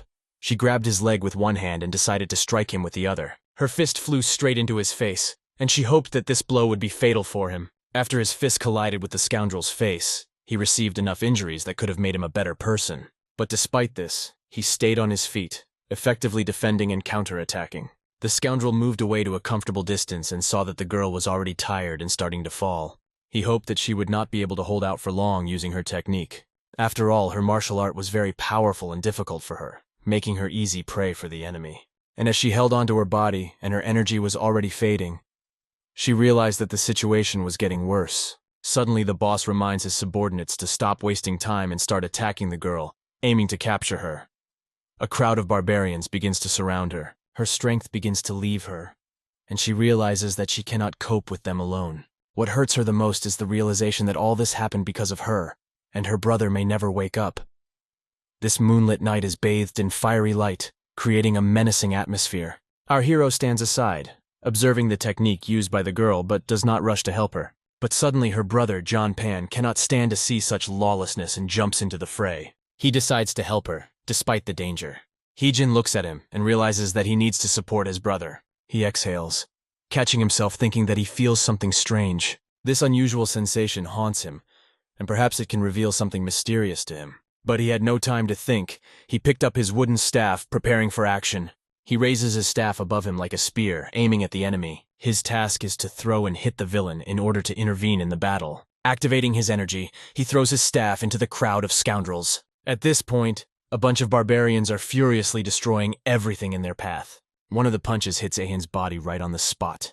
Falling to the ground, she kneels down and realizes that her strength is leaving her. At this point, she thinks that her life could end in such an unpleasant place. The bandits surrounded her and laugh, remembering how she used to move nimbly, and now it seems that everything is over for her. One of the bandits, seeing the helpless girl, thought to use the situation to his advantage and asked his commander for permission. But at the same time, with great force, the staff flies and cuts off his head, stopping his terrible thoughts.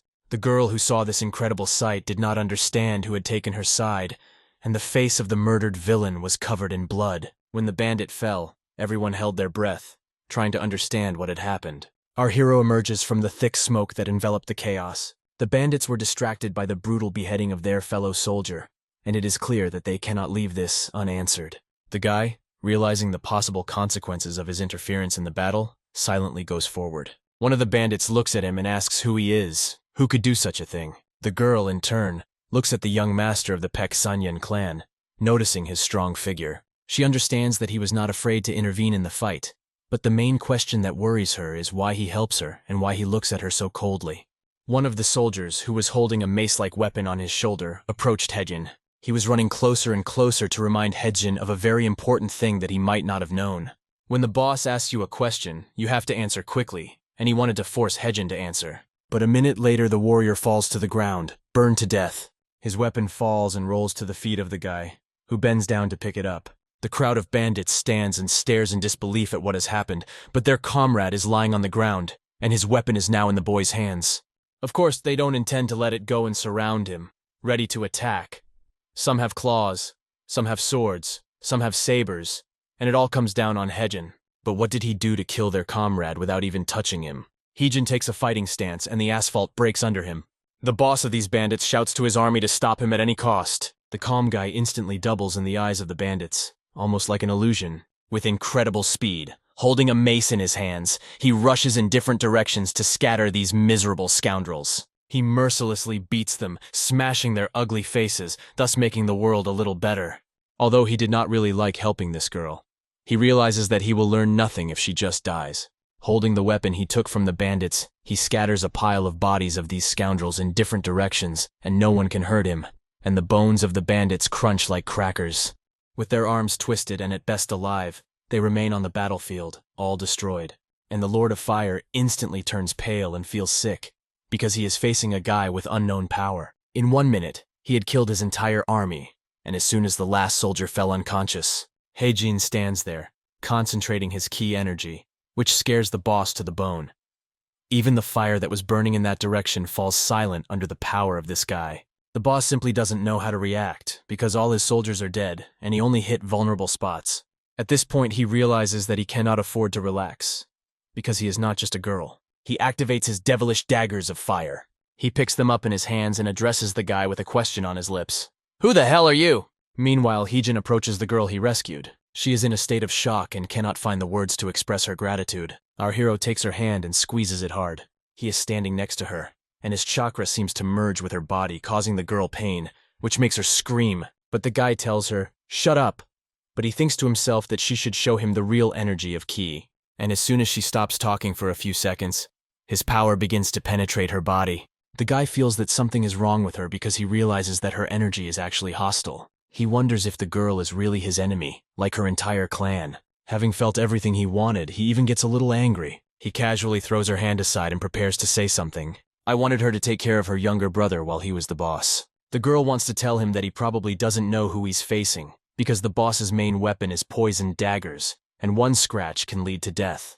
Hyejin stands in front of her and reminds her that he is not going to put up with her for long, and asks her if she heard what he said. With an incredibly cold and angry energy, he turns to her and rudely tells her to get lost, as she is only in the way. When she saw how she was answered and felt the cold on her skin, she found no words in response. All she has to do is shut up, take her brother and drag him to safety. The gangster's boss is watching all this closely and decides to intervene, seeing whether the boy has finished his family showdown. The bandit noticed that the boy was only pretending to be strong in front of the girl, and that he was not really a threat. To which the guy replied that his art of the Silent Red tribe was rather insignificant.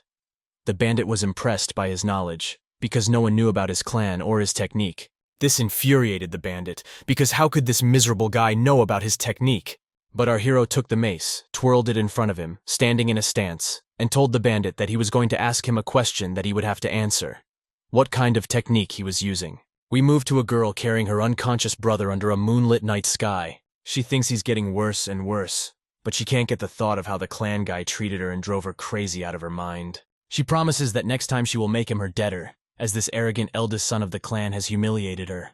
There was also a hawk squad in the yard, and the commander told Jippin's brother that they had extinguished the fire at the southwest gate. He wanted to ask him if they should help Master Kojin in this situation. Jippin's brother hesitantly surveys the situation, wondering whether their help is really needed in this conflict, or whether Hojin can handle the consequences himself. Japan could not even respond with a word, because in this situation he had nothing to say. The Hawk's commander was looking at him at that moment, trying to reach him. He looked around, seeing the corpses of these scoundrels lying on the ground. Heijin's fight with the boss was so powerful that support seemed unnecessary. His brother Joe Pan said he didn't think Heijin needed help, while a fight was going on in the background. It was a fight from which only one would come out alive, and the bandit boss already felt his doom. The moment Heijin attacked him, and not just with cold hands. It was also sharp and had a mace that could knock the spirit out of him with a single blow. And so it happened that the bandit missed one shot from our hero. It was so strong and accurate that the bandit's teeth shattered into pieces. For a few seconds, he regained consciousness, but he still had the dagger in his hand. Although he was beaten almost to death, he still counterattacked, shooting from under our hero's feet. This dagger flew past Heijin without even hitting him. He flies over the enemy, does a flip, and in an incredible maneuver ends up behind the enemy. The boss, the Fire Lord, was amazed by this maneuver and couldn't even react in time. But a second later, a heavy mace flew straight into his back. The blow seriously shattered his limbs, and he was even on the verge of giving up. But in this battle, someone had to die, and he decided to tell the guy that he needed to end this nonsense and send Heijin to the next world. In turn, our hero told him that he was the most boring fighter, and he was not even interested in fighting him. And, without saying a word, he did not use the art of the Silent Red Tribe or the Silent God of the Left, which he really wanted to look at. After analyzing the situation, our hero realized that the bandit was only using his technique to strengthen his daggers, while the technique itself is the strongest in the world, and he shouldn't waste it so recklessly. The bandit was tense, but our hero continued to shame him, calling him a liar, because although he calls himself the Lord of Fire, his attacks do not contain a single drop of fire energy, and he does not deserve this title. The guy even doubts that the bandit has actually learned the technique of the silent leftist god. And these words, like a knife in the heart, deeply hurt the bandit, making him very angry. It was a special psychological attack on the stupid bandit, who was so enraged that he decided to demonstrate the art of the Silent Red Tribe in real life to this guy. The guy recalls how in his previous life, in one of the cold caves, he learned about the Four Gods technique, which began with the divine energy of the North. He asked the old man why it was necessary to start studying with this energy, and the old man begins to punch a hole in the rock with his finger. After its energy ceases to work, he pulls his finger out, leaving a precise hole in the rock. The old man says that the energy of the water god is the hardest of the four gods, but also the softest. It is capable of setting up battering rams and artillery. And raising his hand, the old man wants to show him another trick. Touching the wall with his hand, a wave comes out of it, as if in water, the old man demonstrates. Then he starts doing incredible things with his own hand. He draws as if with a laser on a stone rock. This technique allows you to improve the martial arts you have already learned. His hands continue to draw something on the rock, using energy. A minute later, he drew a picture depicting the Box of the North, the water god Kiahi. Heejin asks him if he wants to awaken the power of the four gods, what he needs to do. To which the old man replies that, to tell the truth, he is not yet at that stage of development. He says that you need to use the intention to kill and the morale of the enemy. We cut to the battlefield, where Heijin uses the infernal flames of evil to fight the bandits, driving them mad, all of which was premeditated to summon the energy of God in the battle. The bandit boss grits his teeth, energy filling every corner of his body. In an instant, his muscles grow bigger and his body is enveloped in flames, all to show the boy his place. He throws away the daggers he used to prioritize, and he rushes into the attack without them, because he no longer needs them. His strength is off the charts, and the guy is standing there calmly waiting for his attack. For him, it's all very boring, and he doesn't show any emotion of sadness or fear on his face. He sees his boss in front of him, burning with the flames of the so-called unconditional Red Tribe technique. But it still doesn't impress our hero, as he easily dodges all attacks. Like a child playing with a ball, he is playing with this scoundrel. The blows are strong, but at the same time weak for the beating Emperor of Darkness. He mocks the warrior and tells him that even an anthill cannot be stopped by such fire. And this rascal makes him laugh. "Don't you have any other talents?" he mocks. The gangster's boss can't find a place to sit, as he has never heard such abuse before. He promises to burn everything around him. From inside Heijin and all around him, the power gets out of control, and his inner demon breaks free. Filling the situation with more rage and more fire, the relationship with the guy heats up to the limit. The impact flies past Heijin with great speed and force, destroying trees and walls. But after a strong blow broke off against a tree, leaving a mark there, the strength began to fade. The gangster did all this to see the guy's reaction, which was smiling. Not only does he use all his strength, but in another situation he is also laughed at. A tornado of fire descends on the boy, who skillfully continues to avoid it. He seems to ignore this fight, not allowing the boss to catch him and strike. This makes the boss angry, and makes him attack harder and harder. But all he wants is to exhaust the enemy's forces and find their vulnerabilities. He even throws the mace out of his hands while prolonging the intrigue and dodging attacks. At this point, the boss thinks he's found his weak spot and catches him, trying to catch the guy with his huge fire hand to kill him. And he in turn catches it with his bare hand, and they cross their arms. Even though the boss thought he was going to kill him and caught what he thought was a stupid bastard. Holding his hand, the boss was already planning how he would kill him, starting with breaking all his bones. He was already laughing, imagining the guy's corpse in front of him, but suddenly he smells the energy of water that appeared in the air. His fiery hand begins to extinguish, and steam begins to rise from his hand. The shocked boss does not understand where this steam came from or how it is possible, but a second later he realizes that his feet are up to his knees in water. He looks at the water rising up. The water rises and extinguishes all the fire of his technique and power. Not understanding what the hell happened and how it happened, he starts to get nervous. And now we see that the guy is holding his hand, and everything around them is surrounded by a shell-like energy, and they are as if in water, although they are not in water. And suddenly the technique of the great god disappeared. This made the boss realize that things had not gone according to plan, and his face changed dramatically. But how exactly was the boy able to awaken the water god, the ruler of the north? The energy was so powerful that it began to rain from the sky. In front of the Fire Lord stood a huge god of water, a mythical creature in the form of a turtle with a snake, symbolizing the god who protects the north and one of the 4 directions of the world. Henma. The boss realizes that all his techniques are useless. The fire in his demonic hands no longer ignites. It seemed that in an incredible way his technique was completely absorbed. This overload causes blood to flow from his nostrils and mouth. He does not give up and shouting "son of a bitch" at the guy, tries to somehow. He asks the guy what he has done with his energy, and at the same time tries to hit him. Although the fire had not yet died down over the tavern, it was only gaining strength. The body of the culprit of this party was thrown on the ground from strong blows. The guy approaches the body of his boss, who is lying exhausted on the ground, and thanks him. His gratitude is that thanks to his boss he was able to awaken God Henma. The bandit in turn begs for mercy, lying on the ground and promising the boy mountains of gold for his mercy. But our hero, looking directly into the eyes of this scoundrel, tells him that he can play with his favorite fire. Coming closer, he directs his hands, accumulating all the energy near the subdued body of the scoundrel. A munition strike flies right into the face of this disgusting boss. The blow hits him right in the middle of the fire, over which he can no longer exercise control. And at that moment, his body began to burn like never before, and the Lord of Fire was defeated. The last thing he sees before he dies is the silhouette of a boy, and his scream fills the streets of the city, destroying everything in its path and taking the villain with it. The boy watches everything with extreme curiosity, cold and sophisticated. Suddenly, his brother Jin Peng approaches him, unable to say a word as he stares at his brother in shock and does not recognize him. The next day after the battle, the air at the tavern was filled with the smell of burning, but there was no more fire. People gathered to rebuild what had been destroyed. The builders worked tirelessly to restore the destroyed building, and surprisingly, the walls were not so badly damaged. One construction worker tells another that a gentleman from the Yen clan personally caught the arsonist. As the builder was hammering in a nail, a smelly guy approached him and asked him to tell us about the incident, to which the builder replied that he had not only caught the arsonist, but had burned him to the ground. Smelling the boy's stench, the builder waved him away. But the boy did not believe him, because he could not imagine that a young gentleman from a respectable clan was capable of such a thing. Suddenly, a boss ran up to them. He opened his arms and wanted to hug the guy, who was flying over him from the stench, welcoming him and saying that he had heard about his journey here.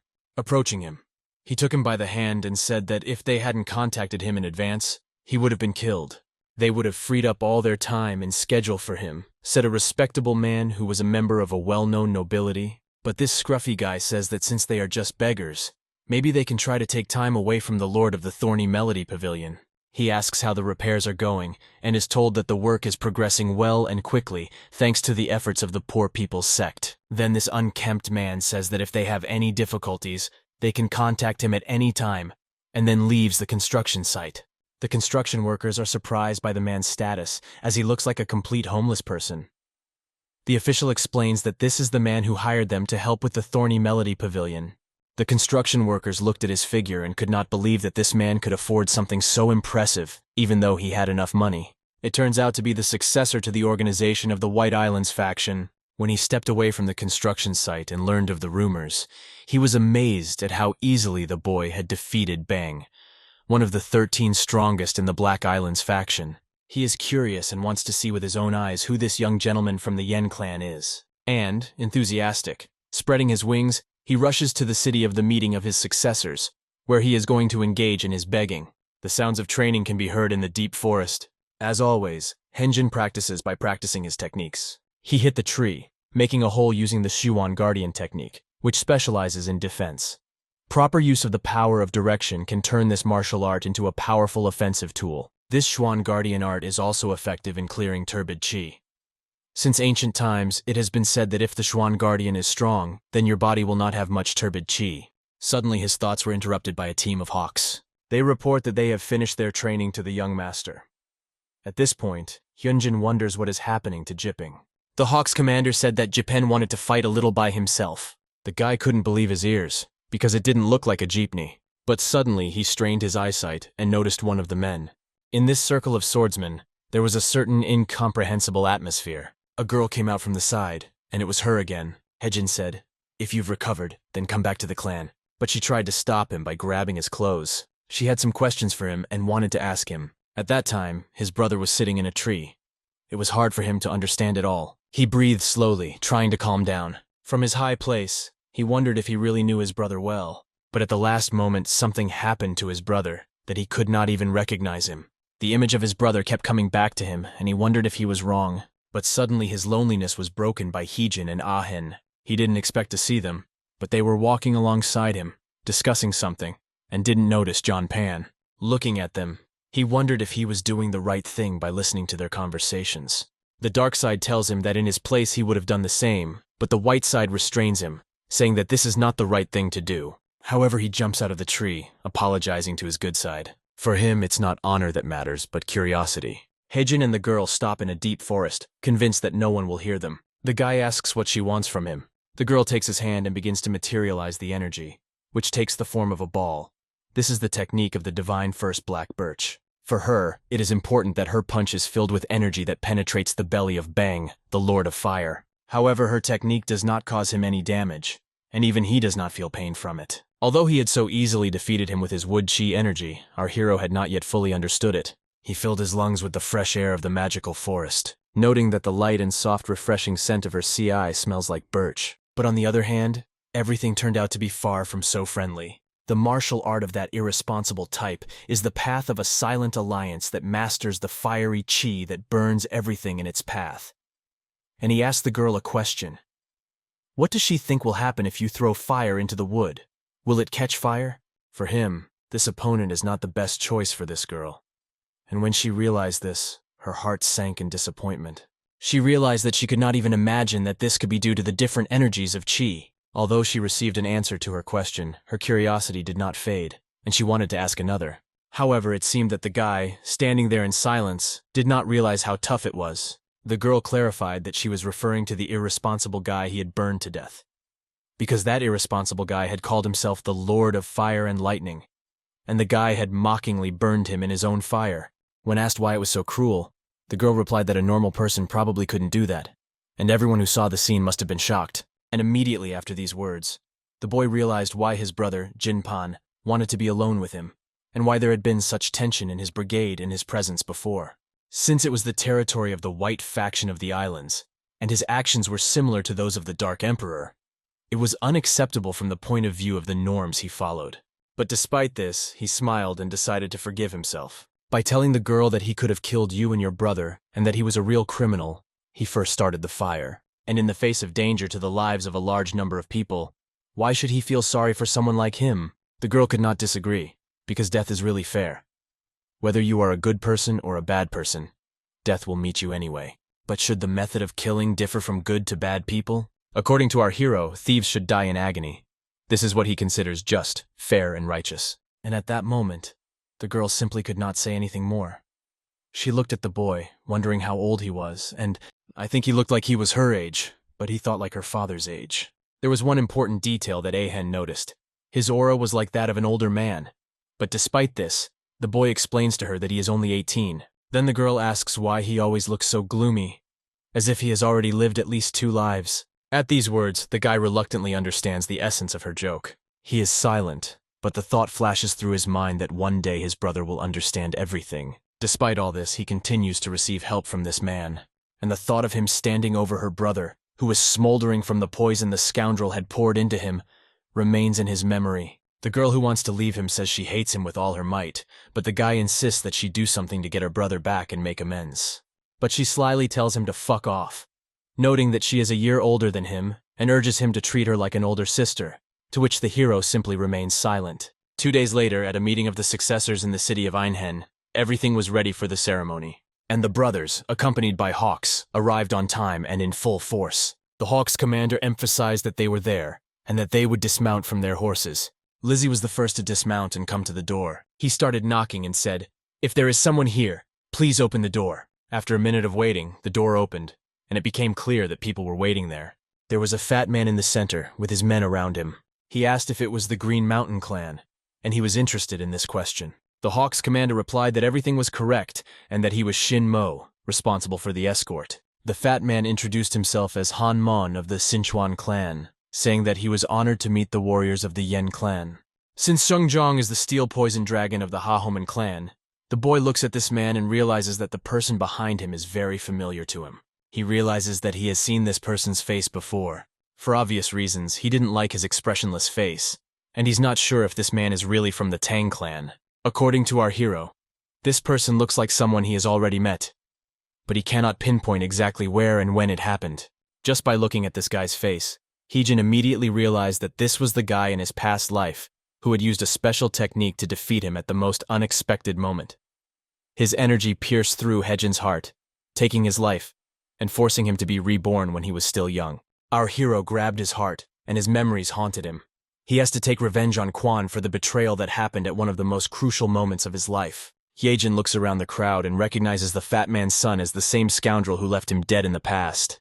As the delegation approaches, the Hawk Squad leader introduces the young clan master Yen Hojin and his brother Zhong Peng as outstanding warriors of their guild. At this time, the head of the Dragon Clan notes that he has heard a lot about them. The master of the clan waves his hand, asking which of them is the other young master, because he has heard that the other is an impressive and talented left-handed man. His blunt statement caused tension among everyone in the delegation, especially when the Hawks commander mentions John Pan. The outraged commander asks them to observe etiquette as they are the leaders of the Shin Squad. However, the young master is not going to respond to provocations. He goes ahead of everyone and invites everyone to eat and satisfy themselves, because he is hungry. This dinner invitation turned out to be a much better offer than conflict resolution, and the Yen clan, despite leader Shin, is moving forward without a single glance back. The leader of the Shin clan watches the people passing by and realizes that he has been treated just as rudely. He stands next to his son, watching as they are completely ignored. Heejin has been rude, but his son remarks that despite his appearance, he has enough courage. A young man named Yang San from the Sich Yuen Tang clan looks at Heejin with excitement, realizing that he has allowed himself too much in relation to the Tang clan. He watches the departing Yen clan delegation with interest, analyzing how the upcoming meeting between the heirs will develop. On this note, we move forward 2 days to the heirs' banquet hall. In one of the courtyards, 2 large men greet their old acquaintance, who in their opinion has become incredibly beautiful. They are surprised how long it has been since they last met. Heejin looks in front of him and sees representatives of the Peng clan, which had recently conquered Hefei. They are dressed in red and white and look quite confident. The girl who is talking to them notices that they have gained weight because, as they explain, they eat a lot. Our hero, watching them in the banquet hall, recalls that he saw them a few days ago. At the moment he greeted them, they squeezed his hand tightly. With a smile, they introduced themselves as Daeho and shook Heijin's hand for a long time, saying that they were pleased to meet him. During this time, our hero managed to study their internal chi energy, which was different from the energy of the criminals he was looking for. And the girl who talked to them was Lan Moen's daughter, and she felt insecure in front of such strong men. Thinking back to his previous life, Heijin recalls the Moen clan and the old man who was its leader and ambushed him in the Commonwealth. It was when he was resting by a stone that this old man stabbed him in the heart, but that was in his previous life, and there is no such threat now. Heijin doesn't need to be distracted by these trifles, especially at a time like this. Despite the past, there's only one clan he hasn't checked out yet. This is the Mean clan. Will Heijin feel their power? During the banquet, he carefully analyzes all the representatives, but there is no one from the Moen clan among them. From a distance, a girl with lush hair is watching him, actively searching for Heijin. Suddenly, she spots him in the crowd and is surprised to realize that she has finally found the one she was looking for. This beautiful girl causes confusion among those around her when they see her devoted pursuit of finding Heijin. Meanwhile, a guy named Hen from the Namgan clan enjoys alcohol and flirts with girls, inviting them to spend time together. As soon as Hen wanted to say something to the girls, he noticed a beautiful girl. Immediately after he saw her, he could not look away because he had not seen her for so many years. He left the beautiful ladies in his entourage and went to her. As he approached, he noticed that she began to greet and flirt with someone else. At that moment, the girl approached Heijin, who recognized her and said, "You again?" The girl replied, "Not for 2 days." Hyun, watching the girl happily greet Heijin, felt embarrassed. And when Heijin asked her to stop following him because he was busy, Hyun was extremely disappointed. Hyun wondered why such a beautiful girl from a famous clan was hanging out with this scoundrel, Heijin. 10 minutes later, the girl invited Heijin to have a bite to eat. They found a great place and started talking. She was amazed at the power of the Yen clan's martial arts. Yejin replied that this was not a reason to brag, and despite his mastery of the technique, he needed to become stronger. The girl praised his modesty. She realized that he was already strong. But Heejin wanted to become the strongest in the world. His words impressed the girl. "It's better to strive for perfection than to be content with mediocrity," he said, as Hen watched them from the sidelines. Hearing this phrase, Hung realized that their Namgon clan was the closest to being the strongest in the world. Heejin and the girl continued their dialogue. Heejin said that no one in the world can be invincible, and everyone has the ability to constantly improve. The girl agreed with him, but noted that there is one man in the world who can actually be called the strongest in the whole world. She remembered the emperor of the 4 battlefields, who could do incredible things and stood in her imagination on a mountain of corpses of his enemies. "He is a legendary warrior who led a blood religion 300 years ago," she says. Heejin laughed at these words because his name sounded a bit childish. According to legend, the emperor of the 4 martial arts wanted to be called the strongest in the world because he had mastered the 4 main martial arts that allowed him to attack, defend, and evade as effectively as possible. "He's so powerful that he even conquered the Golden Dragon and was named the Golden Dragon Emperor," she added. The girl folded her arms and said that she still considered it too enthusiastic a view of things. But Heejin understood that attack, defense, and evasion, as well as the 4 martial arts styles, were descriptions of the techniques of the 4 guardian gods. Moreover, the Golden Dragon Chi is the highest form of the 4 dragon gods' techniques. He stood up, realizing that perhaps the emperor of the 4 battle directions had inherited the technique of the 4 guardian gods. As soon as he stood up, the guy from the dragon clan we saw earlier approached them. He wondered how they were having such a great time. He quickly looked around and saw an empty chair nearby. He brazenly moved toward them and sat down next to a beautiful girl, trying to join their company. However, their social circle was not ready to accept this guy. They did not want to talk to him, but his confidence and insolence made their communication uncomfortable. The girl, sitting up straight, did not know what to say to him. However, recognizing him, she allowed him to stay. And now the 3 of them are sitting at the same table, but the dialogue between them somehow doesn't work. The girl decided to defuse the situation and introduce the guy sitting across from her, but the Dragon Clan representative already knew who he was. He continues his address, stating that he did not come here to meet people, and he is actively trying to ignore Heejin. The girl looks at this guy and feels as if she has stepped on something unpleasant. A guy puts his cup on the table and demands that the girl pour him tea. She accepts his request with a look of consent, but in reality has no intention of pouring him anything. Then he suddenly throws his glass at her with a slight click. The glass flies toward her, but she deftly sends it back in his direction. Still smiling, she says, "Pour yourself some tea." But the guy insists that she pour it anyway. The girl continues to refuse and defends her position, rejecting his requests. He points his finger at Heejin and says that she just poured tea for this guy. But the girl realizes that Heejin is her friend. Kwon tries to stop his cheeky jokes. He tells the girl that he can also become her friend, but she notices that he is too rude and rejects his attempts. At that moment they understood each other, but no one dared to be rude. Kunan noticed how the girl shone, and it made him burn with envy. Ahen just smiled at him and hoped that Kunan would leave soon, realizing that no one appreciated him here. Kwon raised the glass above his head and addressed the girl. "You're very nice, which makes you different from other girls who are submissive and boring." Hen did not understand what he was getting at, but these words aroused her suspicions. At that moment, her friend Hen, who was observing the situation, came up to Kunan from behind and told him to stop it. "It's not a good idea to interfere in people's relationships, just get up and walk away," said Hung.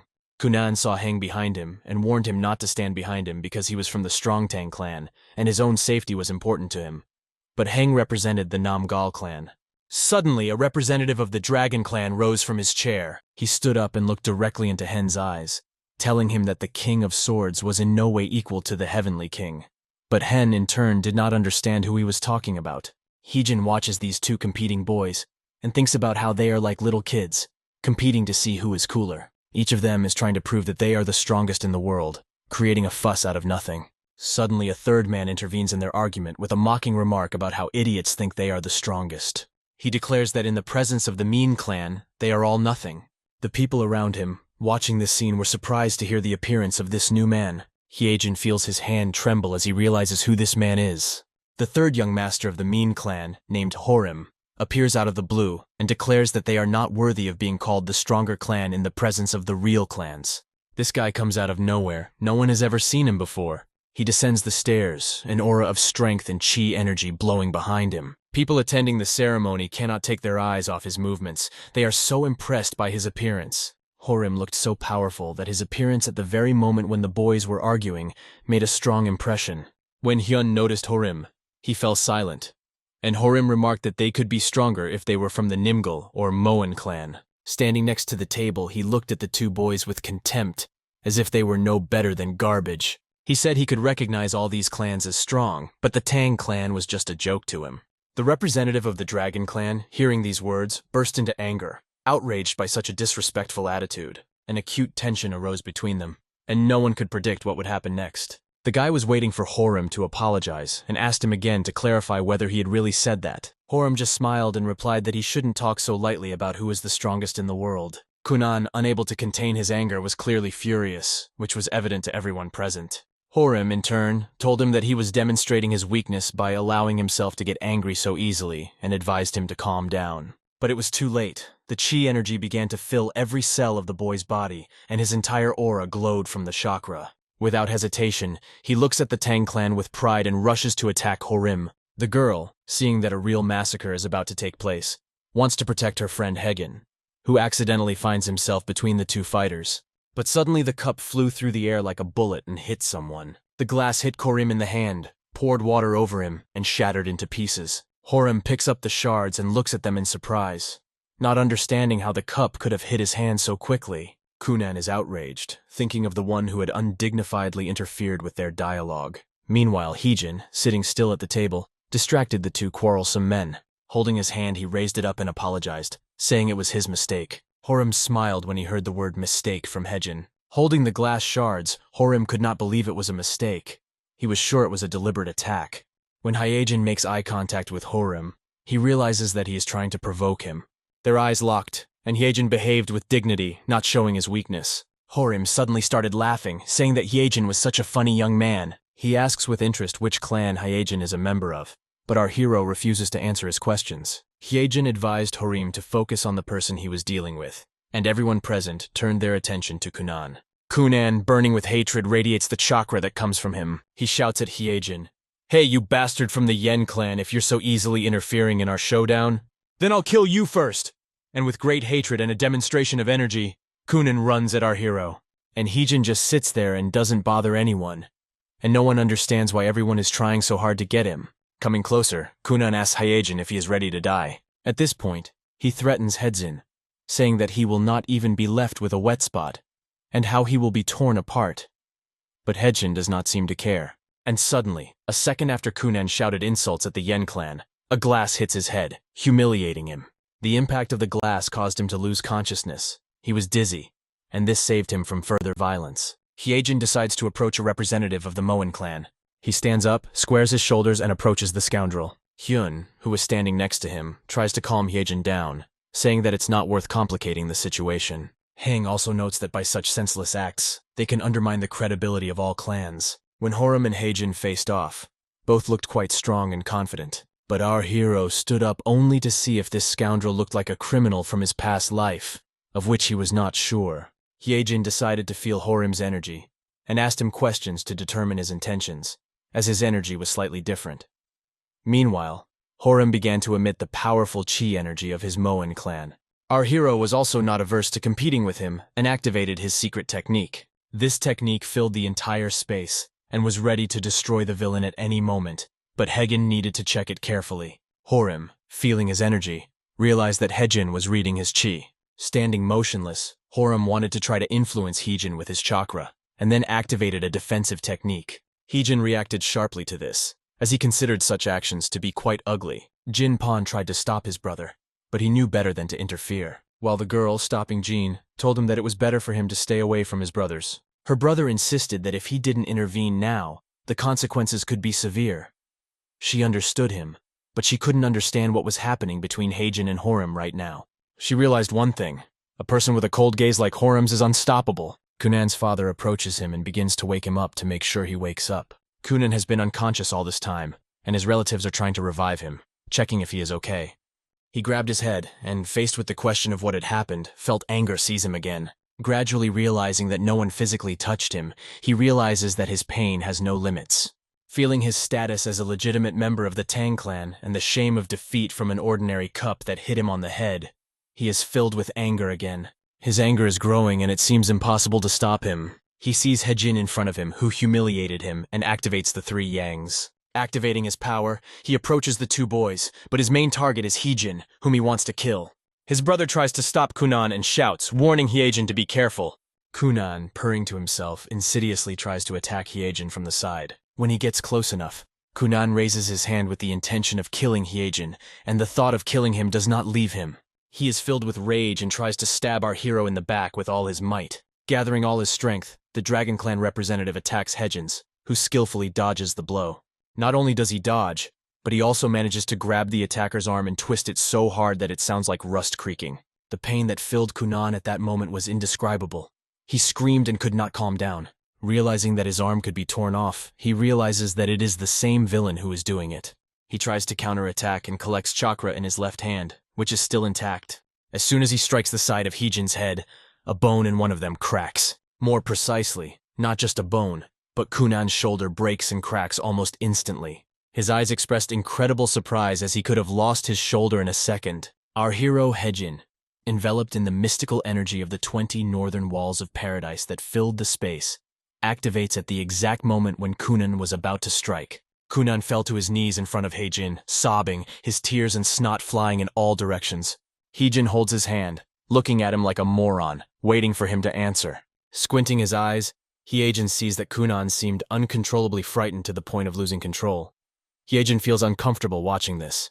Hyejin wants to kill Kunan, but something in his inner world stops him. From behind him, the Emperor of Darkness, as he was in his previous life, approaches him and addresses him. The Emperor directs the light of a time that was once powerful at Hejin, saying that now is not the time for revenge. He reminds Hejin that despite the situation, he must remember that this is not the time for retaliation. After comprehending the Emperor's words, Hyejin realizes that he must now focus on the right things. His goal remains to identify the criminal who destroyed his village and killed his entire family. Hejin lets go of the frightened daredevil's hand and looks into the eyes of Eren, who is watching closely. Eren sees the third young master of the Mian clan give in to his emotions uncontrollably in front of everyone. Our hero stands in a confident and strong pose, demonstrating inner peace. He remains calm, taming his anger and the power he could have used. Hejin extends his hand to Eren and asks if he wants to play with the third host. This phrase surprised everyone present, but Eren was not at all embarrassed. He found it funny that Hejin decided to address himself in such a form. As a descendant of the Green Horizon clan, he politely asked if he understood the offer. Pointing with his hand, he said that as the eldest among those present, he would like to express his gratitude. He points his finger at the guy who lost control, calling him a mad dog who spoils the atmosphere, and at this point several people lift him off his knees. Still, Arim emphasizes that it is time to put an end to this conflict. Arim points out that they are not alone, that there are many people here who could play with Hejin, but suggests that they do so later. And first he offers to have a drink together. But Hejin interrupts him, saying that he talks too much. Arim is indignant at the interruption, not understanding how Hejin dared to interrupt him. In response, our hero claims that if Arim does not make the first step, he will. Using the incredible power of the static singularity, Hejin moves as if walking on water, creating an impressive effect. He leaves behind not only a water trail, but also an indefinite mystery of his actions. The guy standing across the street doesn't understand what it is, because he's never seen anything like it. Seeing Hyejin slowly moving toward him, anxiety grows in him. All his nerves are on edge, and he feels dissonant, trying to figure out what can come of it. Hejin stands in front of Eren, looking him straight in the face, catching his gaze at a crucial moment. He moves not only slowly and deliberately, but also quickly, fixing Arena with a winner's gaze. Although the battle had not yet taken place, the clash was inevitable. Unable to withstand the tension, Eren is the first to strike at Hejin, who skillfully dodges his maneuvers. In just a second, he activates the steel chain blows that come down on Hejin, but Hejin deftly parries each blow, blocking it and fixing it. The audience watching this spectacle realizes that the sequence of steel chain attacks is also exhaustive. As predicted, everyone is wondering what martial art Hyejin of the Yen clan uses because he can block these blows so skillfully.